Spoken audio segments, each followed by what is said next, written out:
This is where Jefferson Davis would meet with his small cabinet for the last time and end the Confederacy. This is where one of the few patriotic victories of the entire Revolutionary War in the South would be won. This is history, and this ain't Savannah. This is Washington, Georgia. Washington, Georgia is located in Wilkes County. Not to be confused with Washington County, where Sandersville is the county seat, of course. I sat down with local expert Robert Skeet Willingham to talk about them. 1773, the British colony of Georgia needed more land. All they had was that strip up the coast of Georgia to Savannah, and then from Savannah to Augusta.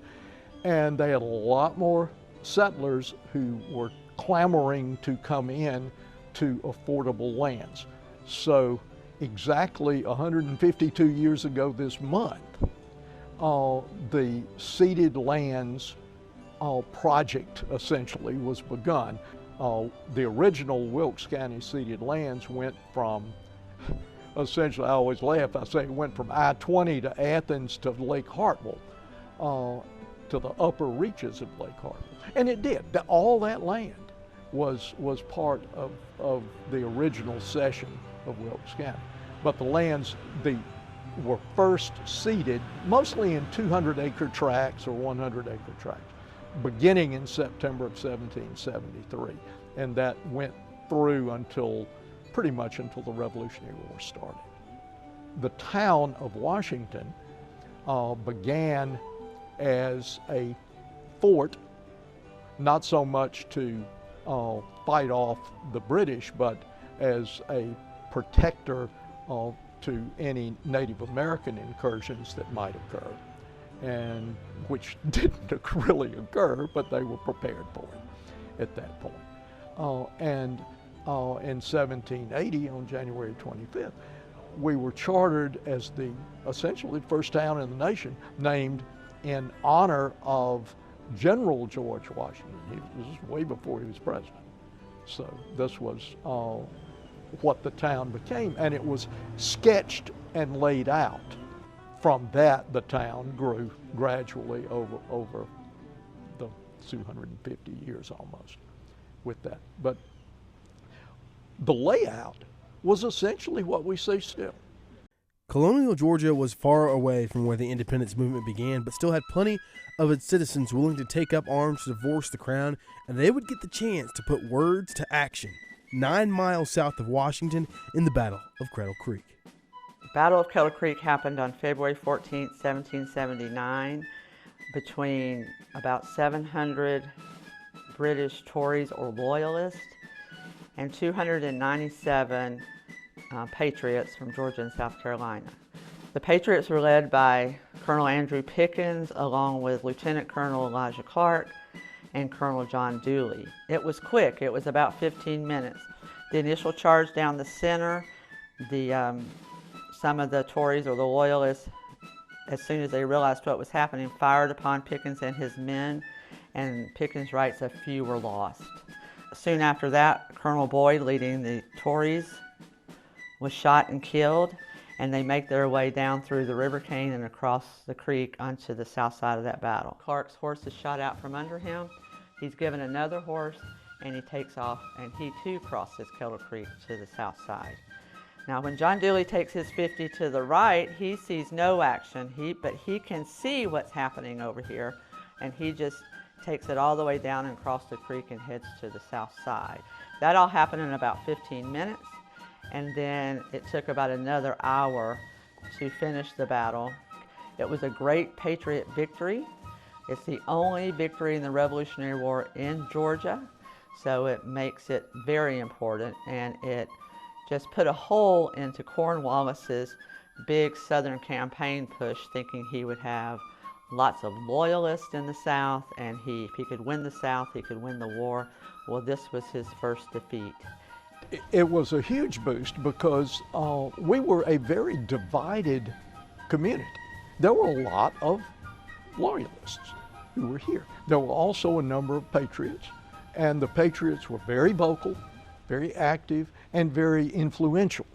So we had, we had the one victory the one real success, the one thing that people could brag about, and that was here. The town of many firsts has one legend that always gets told: the first legal hanging of a woman in the state. She was a beautiful woman by every account, and young. She was married to a very abusive husband, but she also had a good business sense. Maybe she didn't use it the right way since she hired killers to take care of her husband. But no tears were shed locally for John Barclay. He was not a nice man. He was abusive. He definitely abused her, probably physically, certainly emotionally.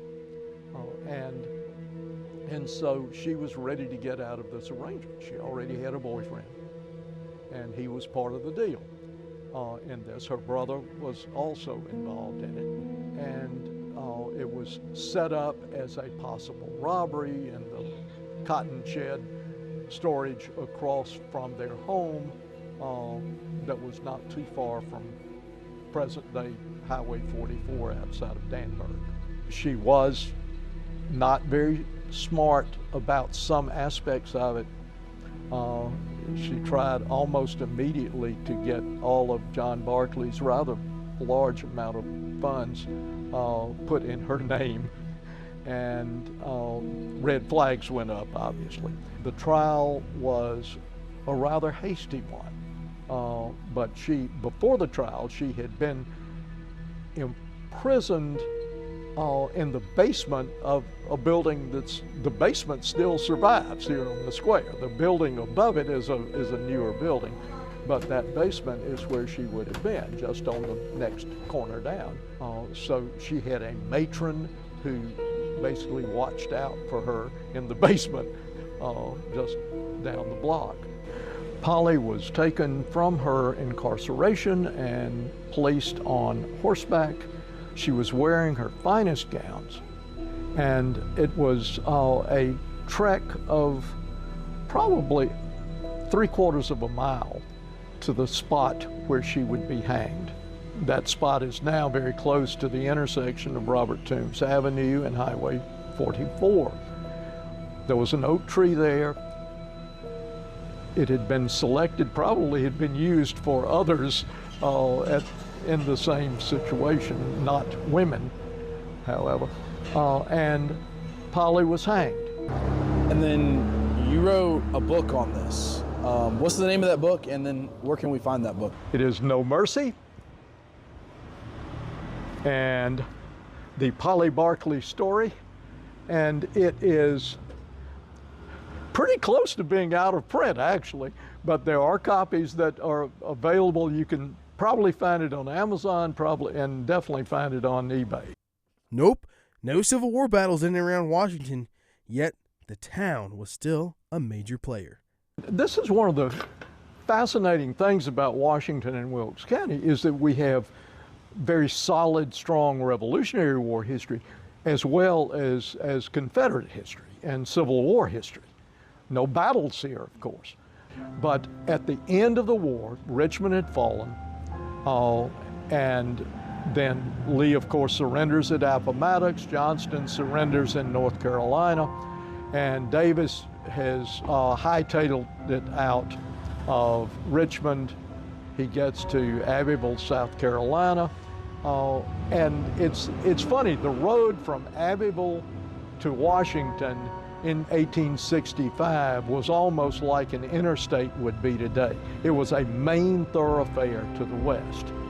And once you got to Washington, Robert Toombs Avenue, or Main Street then, was another thoroughfare straight to the west, which meant not only was the Davis party headed this way, but virtually any Confederate soldiers who were paroled at Appomattox or in North Carolina, if they lived in western Georgia, Alabama, Tennessee, Mississippi, wherever to the west, they came through here. He got this far on May 5th, 1865. He settles into a building that sat almost exactly where our present courthouse is. It was the Bank of the State of Georgia. Then on the morning of May 6th, he held a larger, more formal meeting of the Confederate cabinet and Confederate officers. But at that point, it was determined not to continue the fight, and that was the last official act of the Confederate government that was signed with Davis's signature, and it was right here. And in all honesty, in all truth, as far as I'm concerned, the Confederacy died right here on the square in Washington, Georgia. So, what about what's going on in Washington today?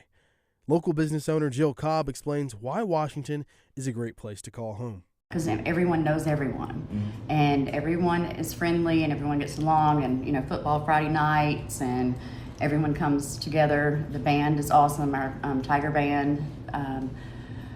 It's just a tight-knit community, and things have changed a lot, and so new businesses are coming in. We have like a new art foundation that just launched. So I don't know if you saw the mural on the outside of my building. My daughter actually painted that. And so we're trying to bring more liveliness to downtown Washington. And so it's a great town to raise kids. And we have 2 new splash pads and a pool. So we have a lot of things for kids that maybe didn't have like a few years ago. If you stop by Jill's Junkie Juniper, here is what you can find. So I just wanted to give the community a little eclectic mesh of everything, and I do estate sales. I host estate sales.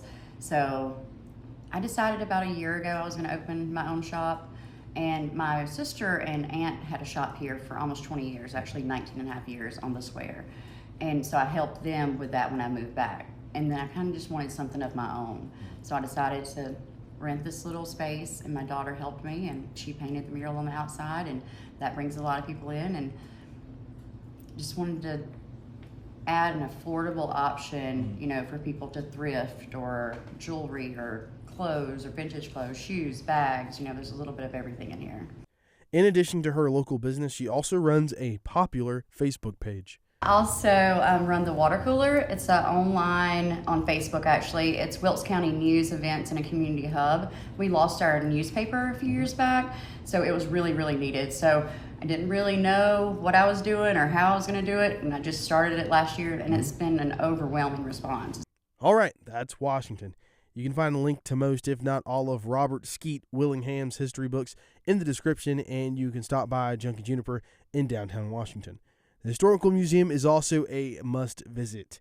They allow you to get up close with some amazing things they have on display, so go and check it out. And that's all. Thanks for watching.